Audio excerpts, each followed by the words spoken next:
예수께서 서서히 외쳐 이르시되 누구든지 목마르거든 내게로 와서 마시라. 나를 믿는 자는 성경의 이름과 같이 그 배에서 생수의 강이 흘러나오리라. 하나님은 영이시니 예배하는 자가 영과 진리로 예배할지니라. 아멘.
우리들의 끈대 다 용서하시고 또 시험에 들게 하시고 악에서 구원하소서. 주의 나라 주의 권세 주의 영광 영원히 아멘.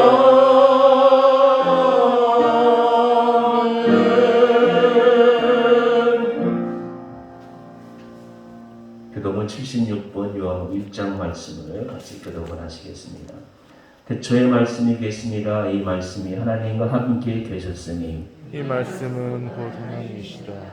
그가 태초에 하나님과 함께 계셨고 만물이 그로 말미암아 지은 바 되었으니 지은 것이 하나도 그가 없이는 된 것이 없느니라. 그 안에 생명이 있었으니 이 생명은 사람들의 빛이라. 빛이 어둠에 비치되 어둠이 깨닫지 못하더라.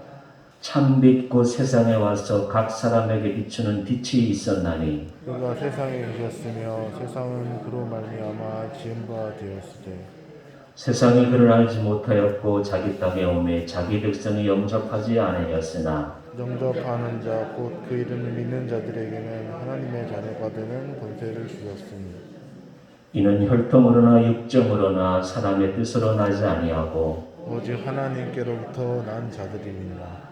말씀이 육신이 되어 우리 가운데 거하심에 우리가 그의 영광을 보니 아버지의 독생자의 영광이요 은혜와 진리가 충만하더라.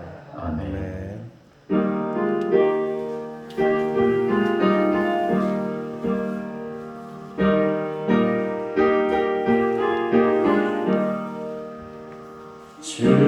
즐겁게 안식할 날 아름답고 좋은 날 내 마음을 편케 하는 즐겁고 기쁜 날 이 날에 천하 만민 다 보좌 앞에서 참되신 삼위일체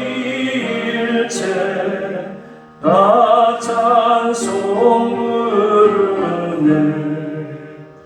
이 날에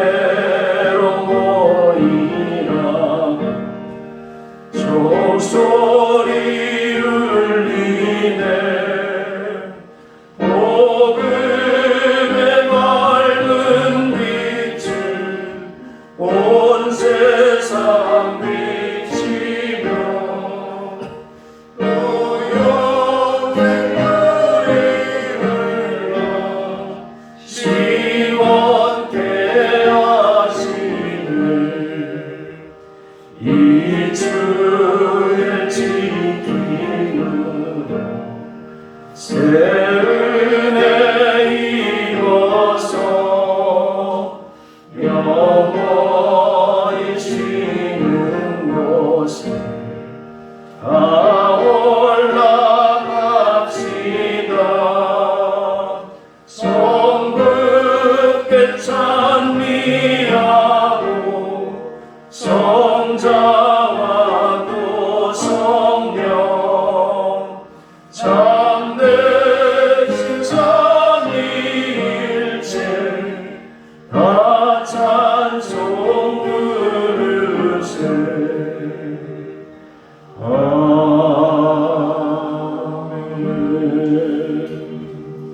같이 기도드리겠습니다.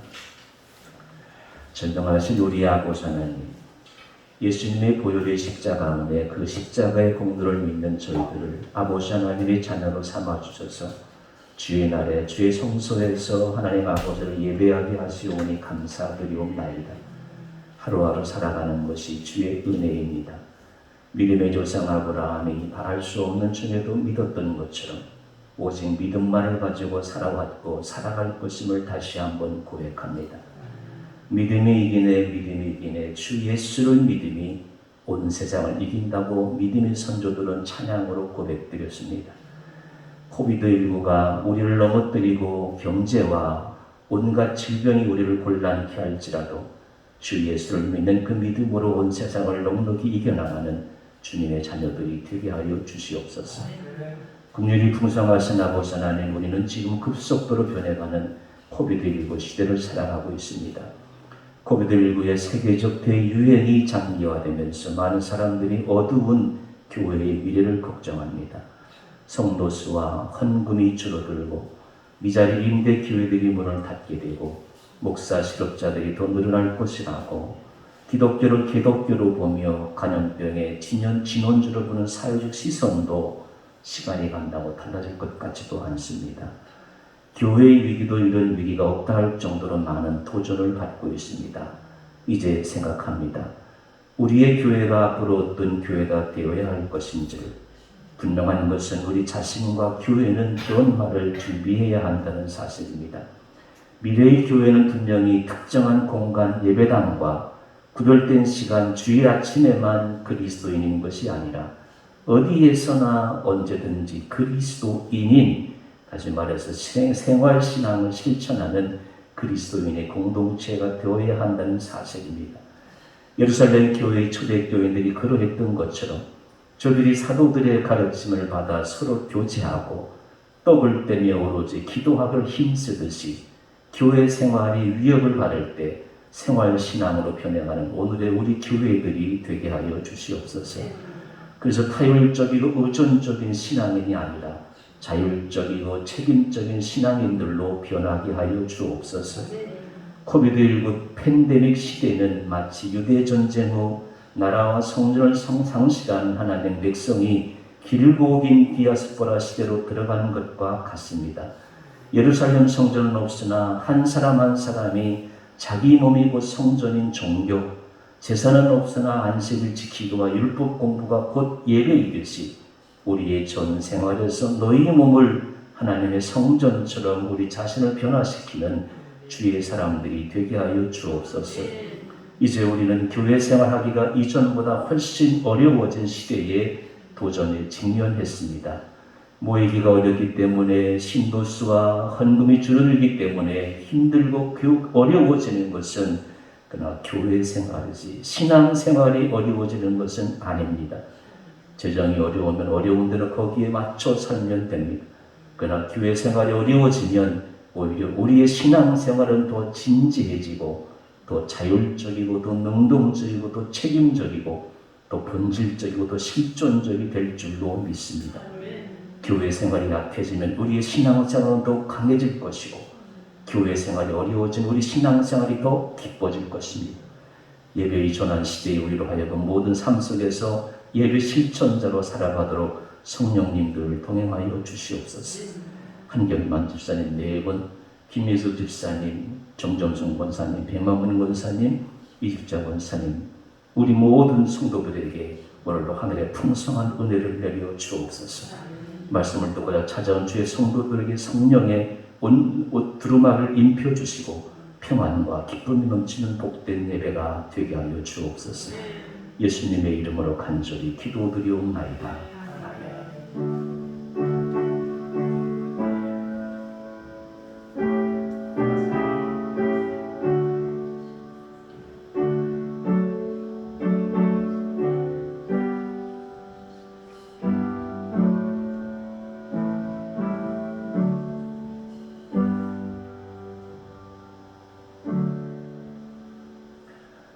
오늘 우리에게 하나님의 말씀은 로마서 12장 1절로 8절 말씀입니다. 신약성경 256페이지 로마서 12장 1절로 8절 말씀을 봉독해 올리겠습니다.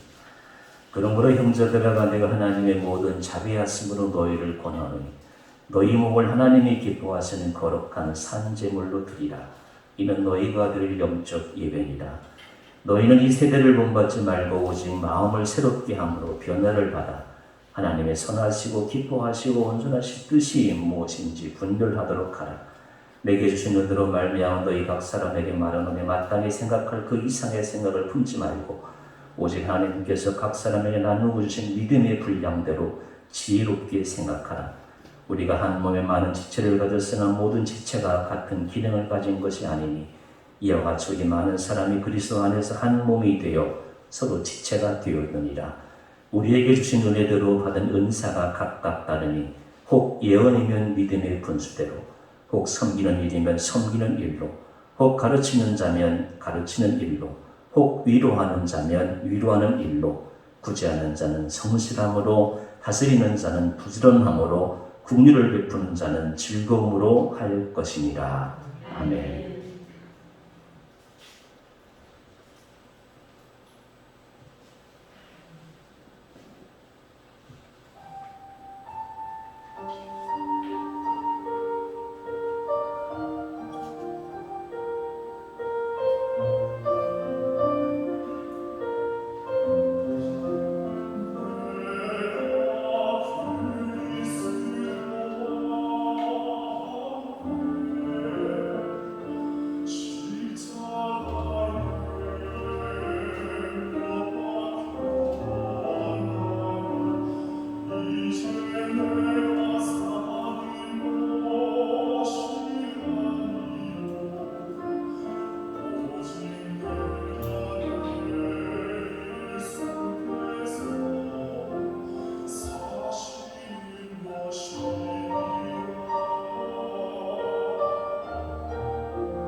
수양해 드리겠습니다.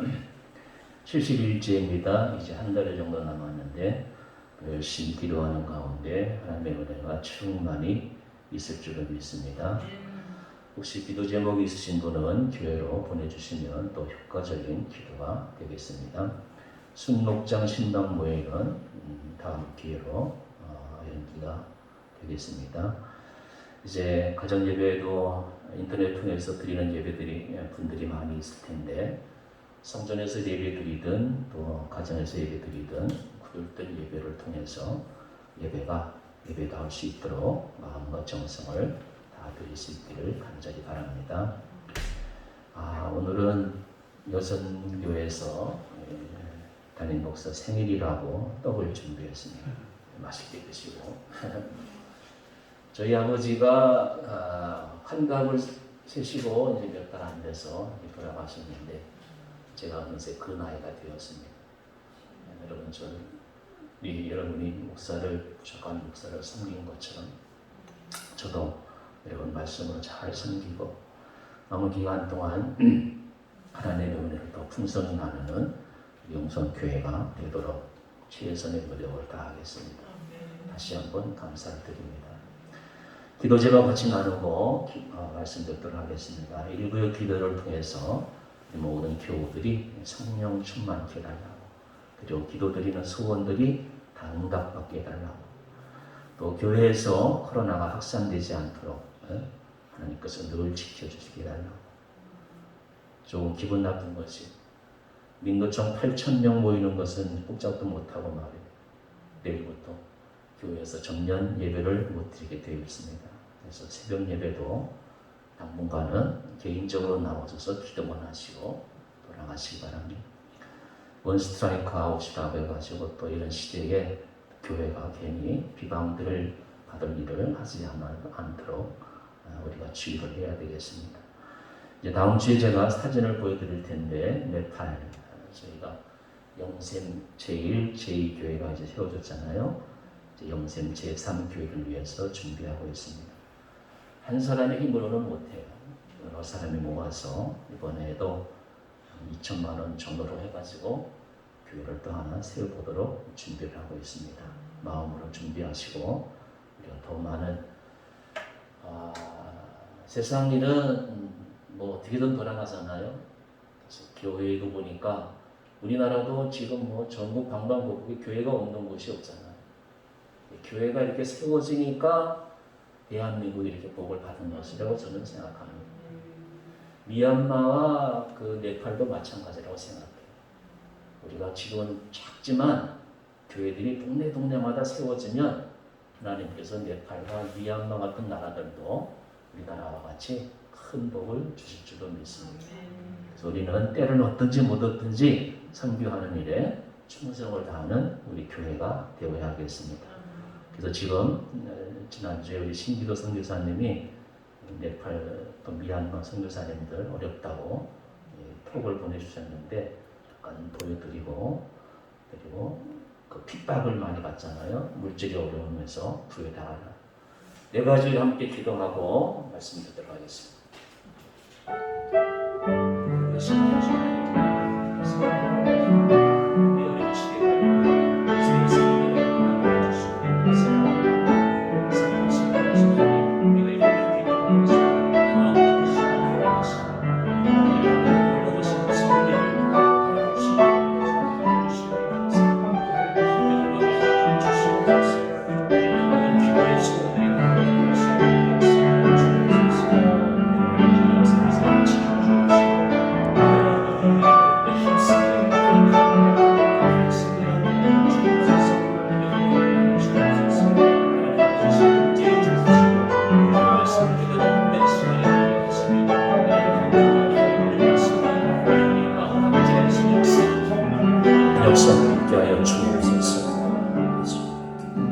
아버지 하나님 은혜를 감사합니다. 우리가 일구의 기도를 통해서 이제 72일째 함께 기도하게 하시므로 감사합니다. 예배의 기도의 소원과 제목들이 하나님의 온전히 상달되어서 기도자의 기쁨이 넘치게 하시고 우리의 기도의 소원들이 하나님의 뜻을 이루는 아름다운 역사가 되어줄 수 있도록 역사하여 주옵소서. 네팔 선교를 위해서 계속해서 꿈을 꾸는 교회가 되게 하여 주옵시고, 우리의 미치는 선교를 통해서 하나님의 귀한 선교의 역사가 하나님 아버지 가난한 나라에서 미 전도 종주 국가에서 아름답게 결실을 맺어주는 역사가 있게 하여 주옵소서. 이제 내일부터 시작되어지는 4차 대유행, 이제 국가의 어려운 문제로 온 나라가 동참하게 하시며 각 기관, 각 회사, 개인 모두가 다 하나님 포비를 잘 대비하고 준비하게 하시며 스스로를 잘 지켜서 이 대유행의 시대에 우리 모두가 건강을 지키고 하나님 아버지 하나님의 더 크신 뜻을 만들어가는 귀한 시간이 될 수 있도록 역사하여 주옵소서. 오늘 함께 하시고 은혜로 말씀으로 우리를 성령으로 감화감동하실 줄 믿사옵고 예수님의 이름으로 간절히 기도드리옵나이다. 아멘. 다음 주부터는 코비드19가 수그러들 때까지 이제 비대면 예배를 드려야 합니다. 정부의 방역도 문제고 국민들의 안일한 대처도 심각한 문제를 야기했습니다. 코비드19의 세계적 대유행으로 비대면 온라인 예배가 계속되면서 어쩔 수 없는 상황에서 선택의 여지가 없는 것이지만 이제 걱정이 되는 것은 이런 상태가 지속되면 자칫 예배가 인터넷으로 예배를 본다고 하잖아요. 이 예배가 다만 보는 것, 온몸을 바치는 행위가 아니라 눈과 귀만 움직이는 행위가 되는 것이 아닌가 하는 것입니다. 이런 위기에 뜨일수록 사람들은 이야기하잖아요. 본질로 돌아가라. 처음으로 돌아가라. 기본에 충실하라 라는 말을 많이 하지 않습니까? 이제 이런 명제에 따르기 위해서 우리는 이제 우리의 성경이 제시하는 예배의 본질을 생각해 보고자 하는 것입니다. 저는 요즘 생활 설교에 초점을 맞추고 있습니다. 지난 2주 전이죠. 6월 27일 주일에는 거룩한 옷을 입자 이렇게 말씀을 나누었어요. 거룩한 옷이 무엇이라고 했어요? 예수님이 입으신 옷. 예수님이 입으신 옷은 10만 원짜리, 100만 원짜리 옷이 아니, 기도의 옷, 말씀의 옷, 사랑과 섬김의 옷을 입고 하늘 아버지께서 아들로 이 땅에 오셔서 세상을 섬기고 우리를 섬겼어요. 우리들도 예수님이 입으신 거룩하신 옷을 입고 세상을 살아가는 것이, 그때 하나님의 역사가 나타나는 것이, 지난주에는 은혜를 나눈 사람이라 했어요. 은혜의 해에 은혜 받은 사람답게 살아가자라고 말씀을 드렸어요. 여러분 기억나십니까? 제가 이게 컴퓨터가 이렇게 갑자기 이렇게 마귀가 장난질 할 때가 있어요. 다 이렇게 이제 날라오기로 이렇게 하나씩 했는데, 예배 시작해서 태호 선생님이 찬양 시작하니까 갑자기 컴퓨터가 멈춰요. 그래가지고 이제 한 채 통으로 여러분이 이제 보시기 바랍니다. 은혜를 아는 사람이 어떤 사람인가 중요하기 때문에 제가 다시 한번 강조를 하는 거. 이 조직신학 선생님들이 시험에 내는 과목들이 하나님의 은혜에 대해서 4가지 이상을 써세요. 그러면 이거 쓰면 되는 거예요. 하나님의 은혜가 뭐냐? 첫째, 죄사함 받은 거예요. 믿음으로 죄사함 받은 것. 여러분, 성경은 뭐라고 말씀하고 있어요? 죄의 싹은 사망이다 그래요. 죄 때문에 우리가 죽는 거예요. 또 모든 사람이 죄를 범하였으며 하나님의 영광에 이르지 못했다. 하나님의 영광에 다가갈 수가 없는 것이에요. 그러면 모두 죄인인 우리들은 어떻게 사망의 심판을 받을 수가 있겠어요? 면할 수가 있겠어요? 성경을 말씀하고 있어요. 로마서 4장 3절에 성경이 무엇을 말하느냐? 아브라함이 하나님을 믿음에 이것이 저에게 의로움이 되었다. 그냥 아브라함은 믿은 것뿐이에요. 그래서 우리가 죄의 싹은 사망을 이긴 거예요. 심판을 면하게 된 거예요. 죄 사함 받은 게 이게 은혜예요. 세상 사람들은 내가 무슨 죄를 지었다고 그러잖아요. 큰 은혜예요. 죄 사함 받은 것이 큰 은혜예요. 인간의 공로로 죄 사함 받는 것이 아니라 오직 하나님의 은혜에 의해서 믿음으로 말미암아 의롭게 된다는 이 사실을 믿을 때 하나님 우리가 의로운 사람이 되는 거죠. 이게 은혜예요. 두 번째는 율법에서 자유한 것이 우리가 예수 그리스도를 믿음으로 온갖 저주에서 해방될 수가 있어요. 갈라디아서 5장 1절에 그리스도께서 우리로 자유케 하려고 자유를 주셨으니 그러므로 굳세게 서서 다시는 종의 멍에를 매지 말라 그래요. 율법에서 자유해야 돼. 어떤 사람은 명예에서 그냥 명예에 얽매여 있잖아요. 어떤 사람은 돈에 얽매여 있잖아요. 어떤 사람은 권력에 얽매여 있잖아요. 이 얽매이는 거 이게 율법의 종이에요. 그 율법은 꼭 토라만 말씀하는 게 아니에요. 자기가 어떤 멍에에 갇힌 거, 세상의 굴레에 갇힌 거, 근데 예수 믿으면 이 모든 것에서 자유를 얻을 수가 있는 거. 율법의 자유함을 얻은 거. 이게 큰 은혜예요. 세 번째로 믿음으로 그리스도 예수 안에 새로운 피조물이 된 거예요. 율법에서 자유한 거하고 비슷한 것이에요. 여러분 목사 됐다고 장로 되었다고 자유한 게 아니에요. 예수님 만나고 예수님 안에서 새로운 피조물이 돼야 돼. 거듭내야 돼. 예수님께서 뭐라고 말씀하셨어요? 너희가 거듭나지 아니하면 결단코 아버지 나라에 갈 수 없다고 말씀하셨잖아요. 우리는 예수 믿는 것이 온전하게 그죠? 예수님 만나서 예수님 100% 될 수는 없고요. 다만 10%라도 예수님 닮아가는 거, 새로운 피조물 되는 거, 이것이 예수님의 하나님의 은혜. 그리고 이제 마지막으로 네 번째가 영생의 구원을 얻은 것이에요. 예수님을 믿으면 누구든지 영생을 얻는다고 사도 요한은 말씀해 주고 있지 않습니까? 하나님이 세상을 이처럼 사랑하사 누구를? 독생자를 주셨으니 이는 저를 뭐하는 자마다? 믿는 자마다 뭐하지 않고 멸망치 않고 우리가 영생을 얻은 것, 이것이 하나님의 놀라운 은혜예요. 세상 사람들은 이 세상이 다지 키싸라지 돈이 다지 건강이 다지 이걸로 끝나는 게 아니에요. 인간은 이 땅에 와서 삶을 마치고 끝나는 게 아니에요. 하나님께서 예비하신 심판의 나라가 있어요. 천국의 나라가 있어요. 우리가 그 나라에 들어가는 것이 바로 영생을 얻은 것이에요. 근데 그 영생을 얻는 조건은 아무것도 필요치 않아요. 예수님만 믿으면 되는 것이. 세상 법정도 두렵고 떨리는데 하늘나라 법정에서 나를 변호해 줄 예수 그리스도가 있으니 우리가 죽음인들 두려워하겠습니까?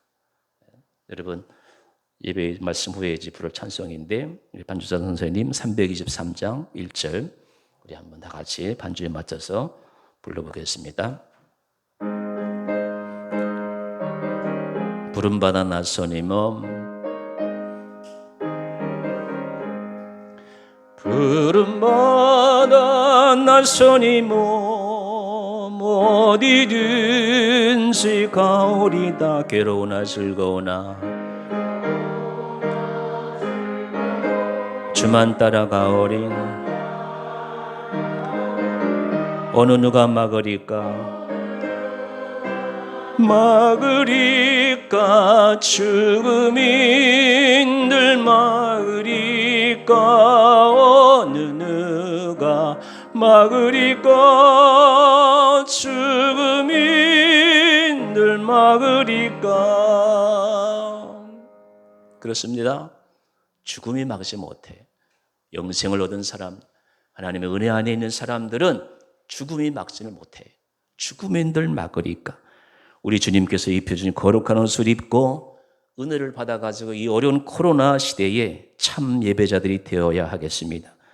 우리의 믿음의 선조들은 어떻게 예배를 드렸을까요? 구약시대로 그들로 올라가 보겠습니다. 아브라함 보셔요. 아들을 바치라 했을 때 앞뒤 가리지 않아요.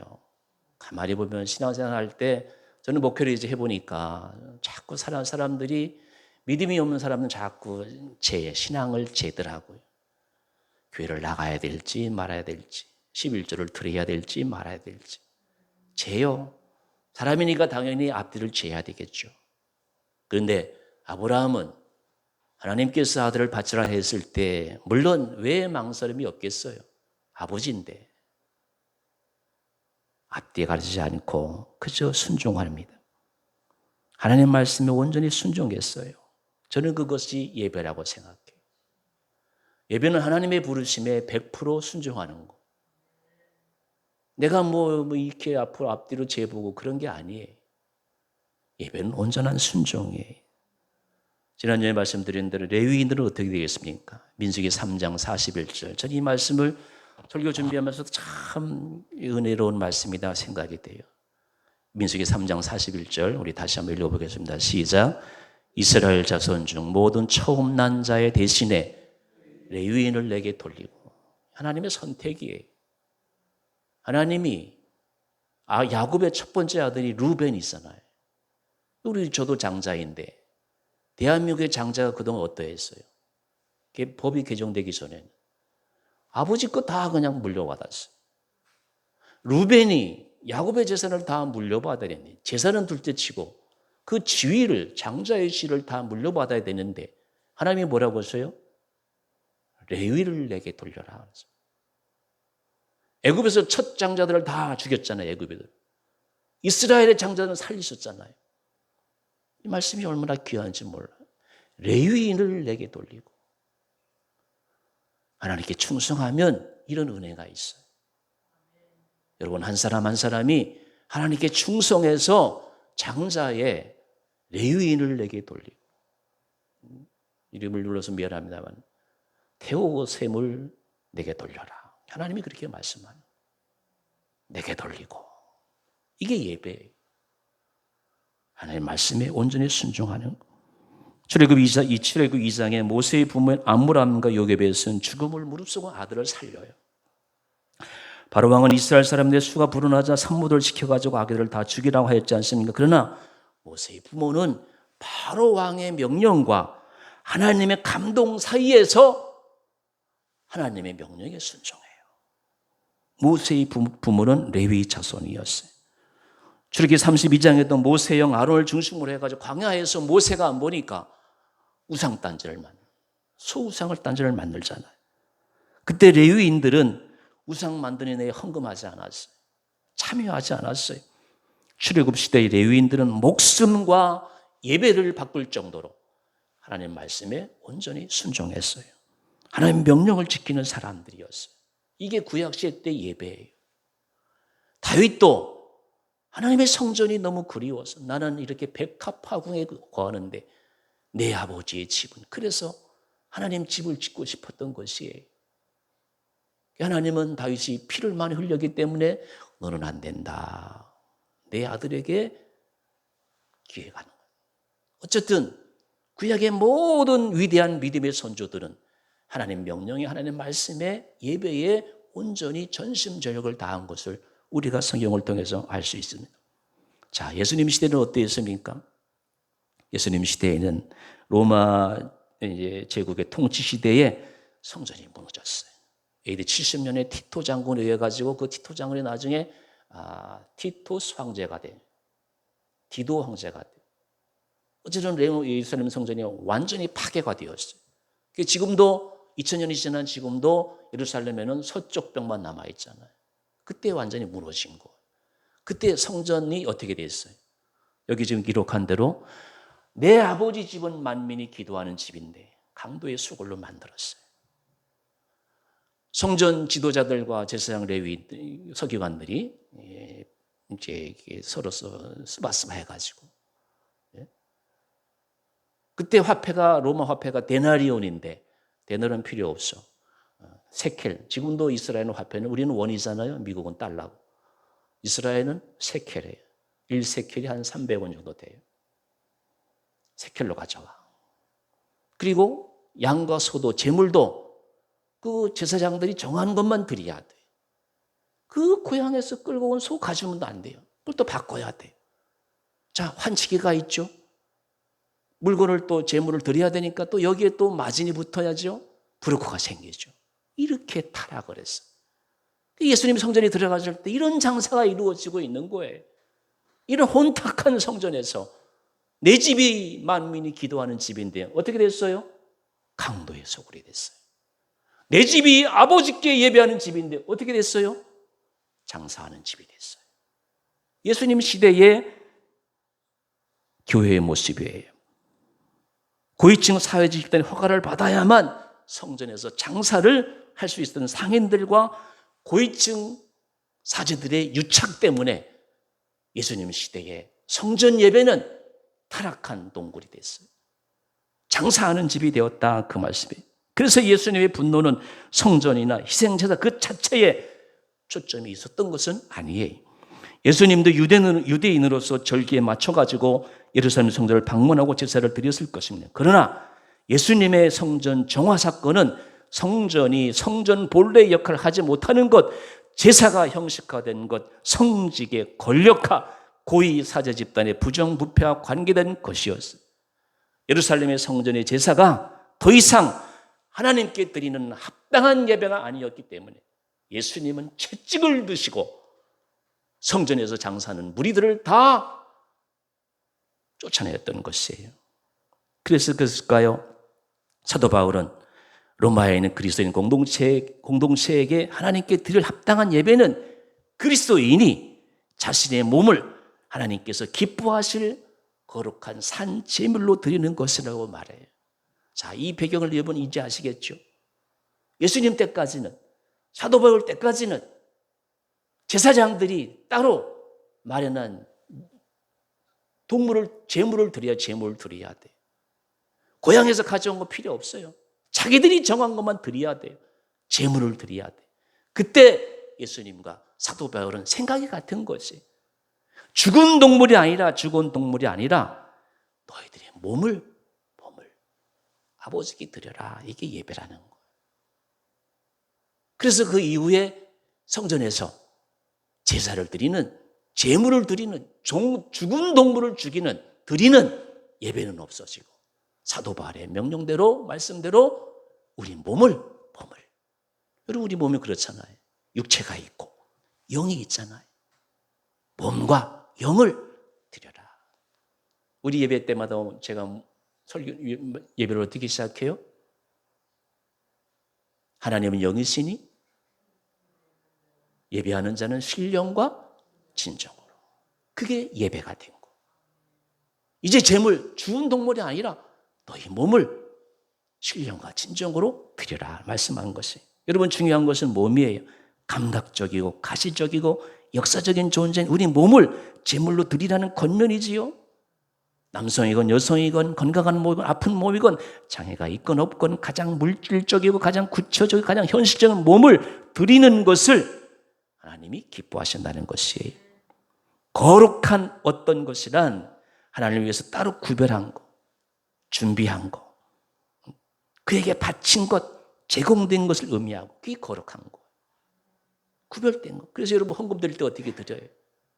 예수 믿는 사람들은 헌금 10,000원짜리를 드려도 은행 가서 새 것으로 바꾸고 드리잖아요.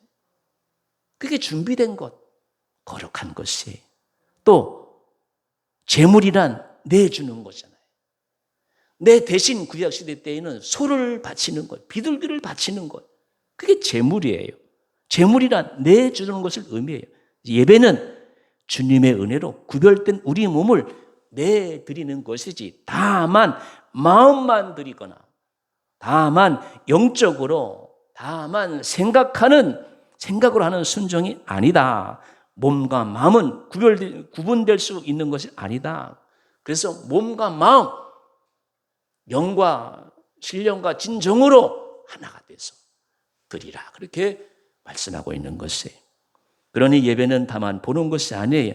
눈과 귀만 바쁜 구경이 아니라 온 몸과 마음을 드리는 것이 예배다라고 하는 것이.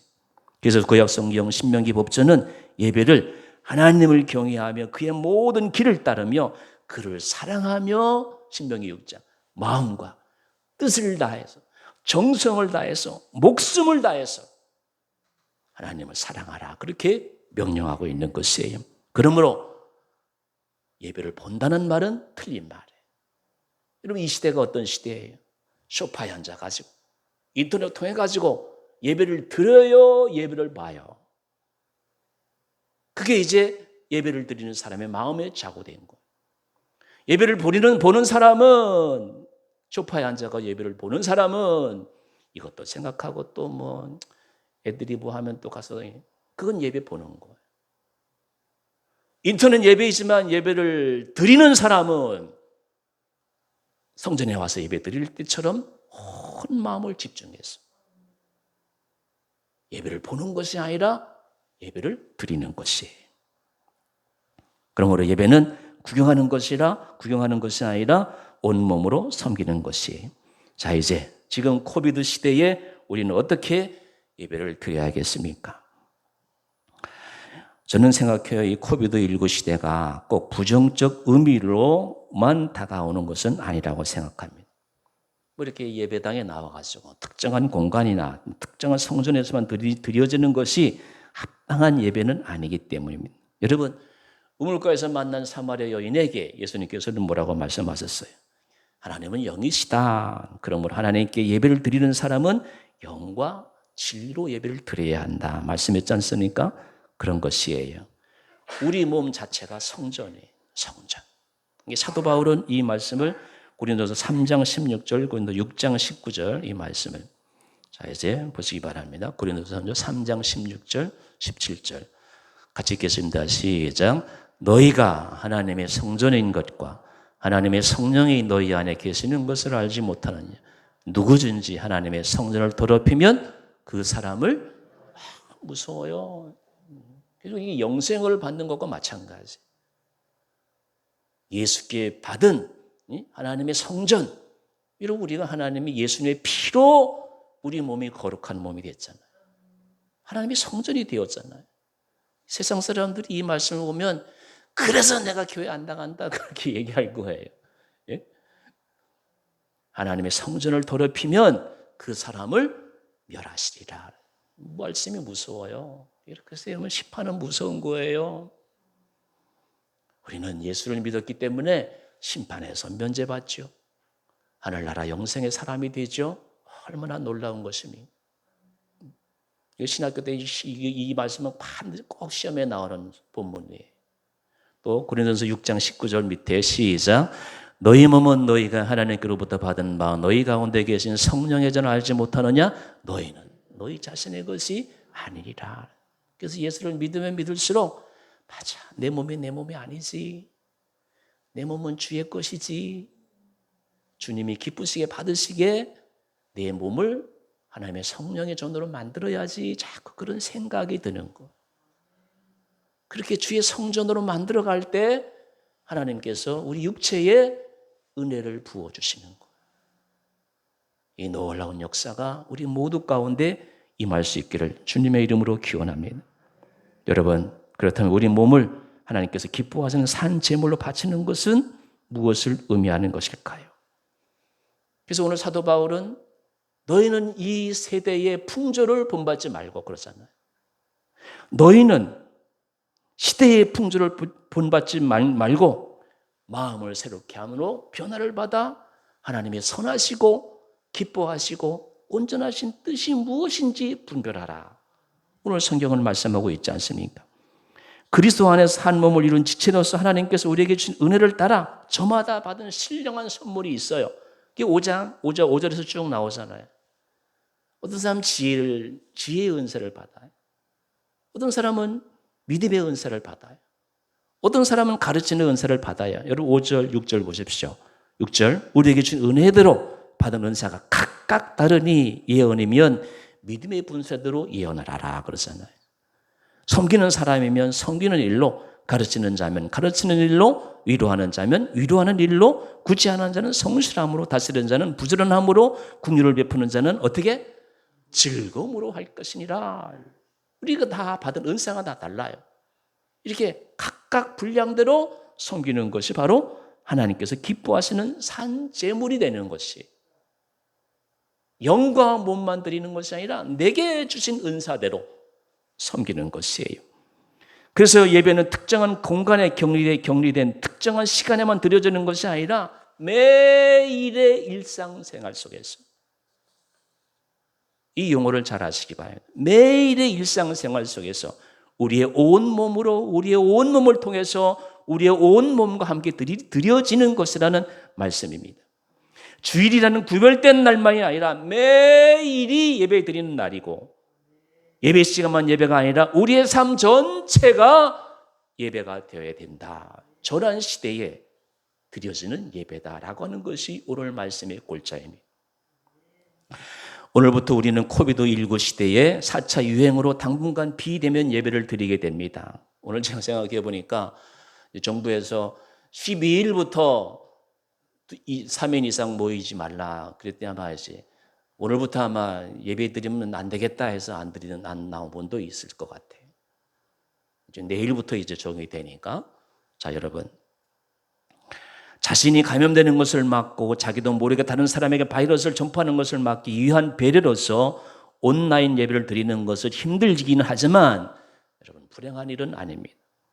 다만 이 사태가 장기화되면서 교회의 미래에 대한 걱정이 커가고 있는 것이 더 큰 문제인 것입니다. 마치 모든 것이 정지된 것 같습니다. 모임 자체가 어려워지는 것은 물론 교회를 떠나는 신도들도 증가하고 있습니다. 또 교회마다 헌금 감소와 재정 악화도 문제이지만 예배가 더 이상 섬김이라는 의미에서 드리는 것이 아니라 보는 것이 더 큰 문제인 것입니다. 물론 모일 수 있었을 때에도 예배를 드리지 않고 보기만 하는 교인들도 언제나 있었습니다. 그러나 비대면 온라인 예배가 장기화되면 유튜브나 텔레비전 보듯이 예배도 단지 보는, 그래서 몸으로 드리는 산 제사가 아니라 눈과 귀로 드리는 죽은 제사가 될까 봐 걱정입니다. 코비드19가 장기화되는 것이 문제가 아니에요. 그것이 자꾸 밀려지면 밀릴수록 온몸으로 드리는 것이 아니라 단지 보는 것으로 변화가 될까 봐 그것이 문제라는 것입니다. 여러분, 우리 믿음의 선조들은, 옛날에 크리스찬들은 행동하는 크리스찬들이었어요. 때문에 기독교인이라고 하면 믿지 않는 세상 사람에게도 기본적으로 인정을 받았어요. 사람들은 예수 믿는 삶이라고 하면 우선 정직하고 성실하고 바르고 착할 것에는 선입견을 가졌어요. 저는 그와 같은 선입견이 우리 한국 교회의 부흥의 성장과 엔진 중에 하나였다고 저는 생각합니다. 그러나 그와 같은 인식은 우연히 하루아침에 이루어진 것이 아니었어요. 여러분 보세요. 조만식 선생님, 이상재 선생님, 김구 선생님, 이승만 대통령 보세요. 우리의 믿음의 선조들은 뭐가 달라도 달랐어요. 그런 인식이, 그런 기독교에 대한 인식이 여러분, 오늘 우리 한국 교회의 부흥의 성장의 원동력이 되었다는 말씀이에요. 우리의 믿음의 선조들은 입으로만 주여 주여 하지 않고 하나님의 말씀과 뜻대로 살기 위해서 피나는 노력을 해서 얻어진 것이었어요. 그런데 언젠가부터 우리 한국의 기독교가 값싼 은혜주의로 빠지면서부터 은혜로 생각하면 되지. 은혜지. 교회 나와도 은혜, 안 나와도 은혜.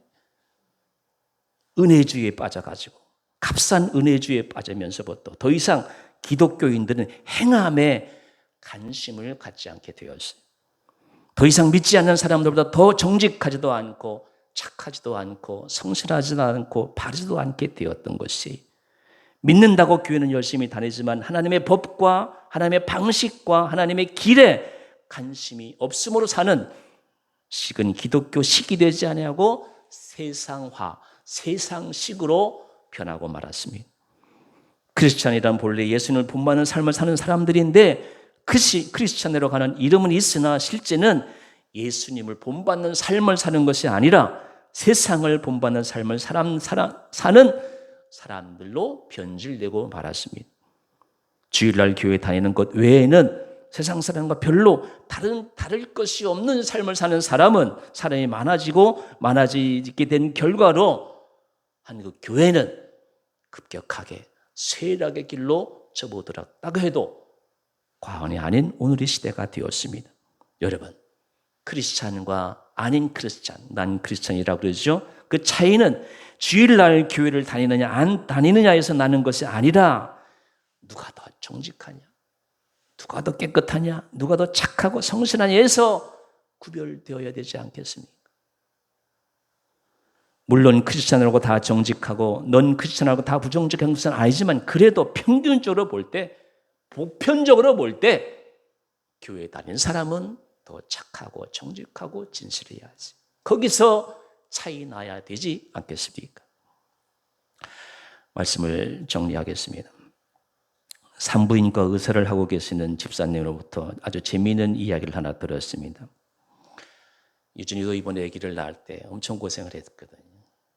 되게 이제 산모들이 이제 엄마를 많이 닮는다고 하잖아요. 자, 이제 산모 중에는 자연 분만을 못 해가지고 이제 분만 수술을 받는 산모들이 있잖아요. 어느 날 수술을 받아야 하는 산모에게 마취를 하기 위해서 의사 선생님이 이제 심호흡을 하라고 이렇게 권면을 했어요. 뭘 하라고요? 그랬더니 그 산모가 너무 긴장을 했는지 이제 입으로 심호흡을 하지 않고 말로 심호흡을. 너무 긴장되니까 말로 심호흡 그랬대요. 그래서 그 의사 선생님은 집사님은 이제 긴장해서 말로 심호흡을 외치는 산모를 보면서 예수를 믿는다고 하는 우리의 모습을 보는 것 같다고 이야기했습니다. 예수님이 심호흡을 하라 하시면 행동으로 심호흡을 해야 하는데 우리는 마치 말로만 심호흡, 말로만 정직, 말로만 성실하고 말로만 교회 다니고 이거하고 뭐가 다를 것이 있겠어요? 많이 웃으면서도 참으로 깊이 생각해야 봐야 할 이야기 아니지 않습니까? 코비드19 세계적 대유행이 장기화되면서 많은 사람들이 어두운 교회의 미래를 걱정합니다. 아까도 말씀드린 대로 성도 수가 줄고 환급이 줄어들고 미자립 임대 교회들이 문을 닫게 되고 여러분 목사 실업자들 심각합니다. 더 늘어날 것이에요. 기독교를 기독교로 보는 간염병의 진원주로 보는 사회적 시선도 시간이 간다고 달라질 것은 없을 것 같습니다. 그러나 이 위기를 기회로 만들려면 지금부터 우리는 더 적극적으로 앞으로 우리 교회가 미래의 교회가 어떤 교회일지를 생각하고 변화를 준비해야 합니다. 미래의 교회는 분명히 비종교화된 그리스도교의 모습일 것입니다. 특정한 예배 공간과 구별된 시간, 주일 아침에만 그리스도인인 것이 아니라 어디서든지 언제든지. 제가 이 표현은 영어로 자주 사용하는데 everywhere, anytime. 어디서든지 누구에게든지 간에 언제든지 그리스도인인, 다시 말해서 생활신앙. 지금 정부가 코로나 때문에 예배 못 드리게 하잖아요. 예배를 못 드리기 때문에 교회 생활이 중단되는 거예요. 교회 생활이 아니라 생활신앙, 신앙생활, 생활신앙을 실천하는 그리스도인의 교회가 되어야 되는 것입니다. 코비드19 팬데믹은 종교적인 인간이 아니라 인간적인 종교인. 제가 신학교 갔더니 처음으로 하는 얘기가 목사가 되기 전에 뭐가 되라? 인간이 되라 그러죠. 같은 말이에요. 종교적인 인간이 아니라 인간적이고 더 인간적인 종교. 타율적이고 의존적인 신앙이 아니라 자율적이고 책임적인 신앙을 요청받는 시대가 돼요. 코비드19 팬데믹의 시대는 마치 유대전쟁 후에 나라와 성전을 상실한 하나님 백성의 길고 긴 디아스포라 시대에 들어간 것과 같아요. 여러분 보세요. 예루살렘이 멸망하고 유대인들은 다 흩어졌어요. 그 디아스포라 기간이 2000년 됐어요. 1245년에 이스라엘이 독립했어요. 생각해보세요. 2000년간 뭘 했겠어요? 그 유대인들이 2000년간 성전이 없는데 랍비를 중심으로 안식을 준수하고 토라를 공부한 것밖에 없어요. 2000년간 그렇게 했더니 오늘날 유대인들이 세계에 돈을 주물러요. 경제를 휘둘러요. 권력은, 정치는 돈이 없으면 정치를 못해요. 그 돈을 다 유대인들이 되는 것처럼 말해요. 성전이 없는데 어떻게 저들이 2000년간 예배를 지켰습니까? 다른 거 없어요. 안식을 준수하고 토라 공부한 거. 그것이 유대인 되게 하고 유대교를 세계에 그렇게 어마어마한 사람들이 유대교인들 가운데 나오잖아요. 그 비결이에요. 예루살렘 성전은 없으나 한 사람 한 사람이 자기 몸이 곧 성전이 종교, 제사는 없어졌으나 안식일 지키기와 율법 공부가 곧 예배인 이른바 종교 없는 종교 시대에 들어간 것과 같습니다. 그런 의미에서 우리는 교회 생활하기가 예전보다 훨씬 어려워진 시대에 도전에 직면한 것입니다. 모이기가 어렵기 때문에 성도 수가 헌금이 줄어들기 때문에 힘들고 어려워지는 것은 교회 생활이지 여러분 나의 신앙 생활이 어려워지는 것은 절대 아닌 것입니다. 오히려 우리는 신앙 생활은 더 진지해지고 더 자율적이고 더 능동적이고 더 책임적이고 더 본질적이고 더 실존적이어야 될 것입니다. 화면을 보십시오. 교회 생활이 방해받으면 교회 생활이 약해지면 우리의 신앙 생활은 더 강해져야 돼. 교회 생활이 어려워지면 우리의 신앙 생활은 깊어져야 돼요. 이것이 앞으로 우리 미래 교회의 우리의 모습이 되어야 합니다. 그렇습니다. 우리의 교회가 미래의 교회가 되기 위해서는 교회 생활에서 신앙 생활로 성숙하기 위해서는 사도 바울이 말한 것처럼 시대의 풍조를 본받지 말고 시대를 따라가지 말고 시대를 거슬러서 저는 이런 얘기하면 돈 많은 사람 부러워하는 것을 알겠어요. 우리나라가 잘 사긴 잘 사나 봐요. 샤넬은 한국 사람들을 봉으로 알고 말해요. 1000만 원 그렇게 말이에요. 옷을 파는지 가방을 파는지 거기 새벽처럼 새벽같이 줄을 선다고 하잖아요. 그런 시대에 역행해서 시대를 거슬러서 우리 시대를 변화시키는 하나님의 변화를 받아서 하나님 선하시고 기뻐하시고 완전하신 온전한 뜻이 무엇인지를 분별할 수 있는 사람들이 될 때 미래의 교회에 어떤 위험이 닥친다 할지라도 우리의 교회 생활은 신앙생활은 더욱더 하나님이 기뻐하시는 신앙생활로 변할 줄로 믿습니다. 이 은혜가 우리 모두에게 함께 하시기를 주의 이름으로 기원합니다. 기도하겠습니다.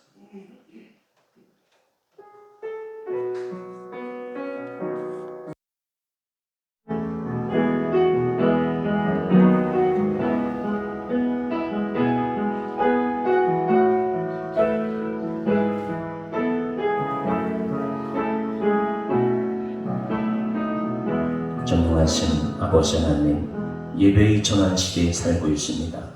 교회 생활이 점점 힘들어지고 있습니다. 정보가 방해하고 나의 게으름이 방해하고 온갖 세상 것들이 교회 생활을 방해하고 있습니다. 2000년 전 디아스포라 유대인들이 성전이 사라졌어도 예배 공간이 없어졌어도 토라와 탈무드를 공부하고 유대교를 지킨 것처럼 오늘 우리 예배 현장이 어렵다 할지라도 우리의 신앙생활은 더 진지해지고 더 능동적이고 더 책임적이고 더 겸손하게 삶의 현장에서 주님을 닮아가는 주님의 참 제자들이 되게 하여 주시옵소서. 예수님의 이름으로 간절히 기도드리옵나이다. 아멘.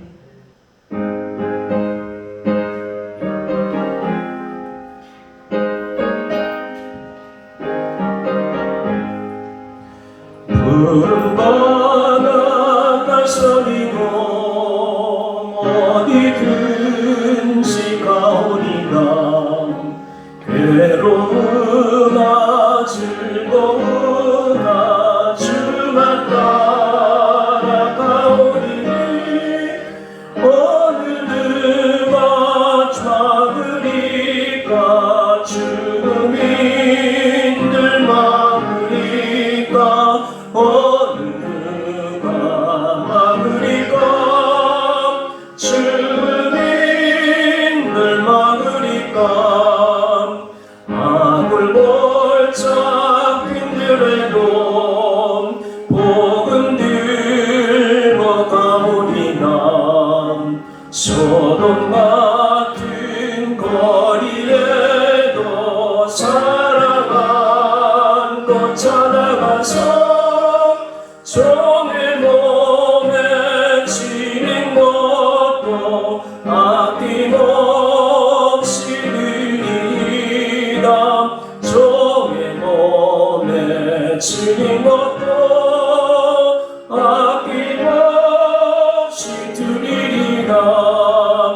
전비 영광 모든 권세 전이 홀로 받으소서.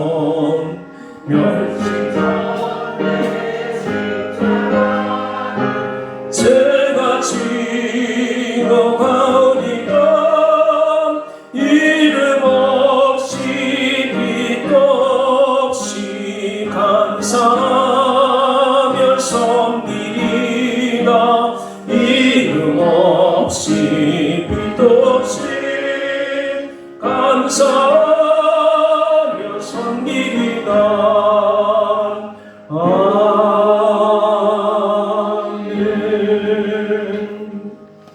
주님께서는 우리에게 말씀해 주셨습니다. 걱정하지 말라고. 세상 사람들처럼 무엇을 먹을까, 무엇을 마실까, 무엇을 입을까 걱정하지 말라고 우리에게 말씀해 주셨습니다. 교회 위기의 시대에 우리가 살아가고 있습니다. 이 교회 위기의 시대에 우리가 교회 생활이 많은 압박을 받을지라도 우리의 신앙생활은 더욱더 견고해지게 하시고 우리의 신앙생활은 더욱더 진실해지게 하시고 더 책임적이고 더 사랑하고 더 내 것을 남과 함께 나눌 수 있는 큰 믿음을 허락해 주셔서 이 교회 위기 시대에 더욱더 교회를 교회되게 하는 우리 남은 신앙생활이 될 수 있도록 성령께서 늘 동행하시고 인도하여 주옵소서. 그래서 하나님 기뻐하시는 이 교회와 하나님 기뻐하시는 우리 가정과 하나님 기뻐하시는 온전한 제물이 될 수 있도록 늘 수고하고 늘 기도하며 예수님의 옷으로 나를 변화시키고 세상을 변화시키는 하나님 변화의 주인공들이 될 수 있도록 역사하여 주옵소서. 올로 빈손으로 나오지 않게 하시고 기쁜 마음으로 제물을 드리며 기쁜 마음으로 하나님을 경외하고 이웃을 사랑할 수 있는 하나님 물질을 드리게 해주시니 감사합니다. 우리 삶 속에 더욱더 풍요한 것으로 가득가득 채워주셔서 하나님의 기쁘신 하나님을 많이 감당할 수 있는 우리 교회와 우리 성도들이 될 수 있도록 하나님 역사하여 주옵소서. 한 주의 삶도 주 앞에 온전히 의탁드리옵고 예수님의 이름으로 간절히 기도드리옵나이다. 아멘. 같이 비전선언하고 예배 마치겠습니다. 우리는 삶 속에서 예배자가 된다. 우리는 예수님의 인격을 배우고 교제하는 행복한 제자가 됩니다. 우리는 성령의 능력으로 복음을 전하며 세상을 살리는 성도가 된다. 아멘. 지금은 우리 주 예수 그리스도의 은혜와 하나님 아버지의 극진하신 사랑과 성령의 교제하심이 교회 생활에서 신앙생활로 변화받아 하나님 교회를 교회되게 하고 하나님의 사람답게 살아가겠다고 다짐하며 삶의 자를 나가는 모든 권속들에게 이제로부터 영원토록 함께하옵시기를 간절히 축원하옵나이다. 아멘.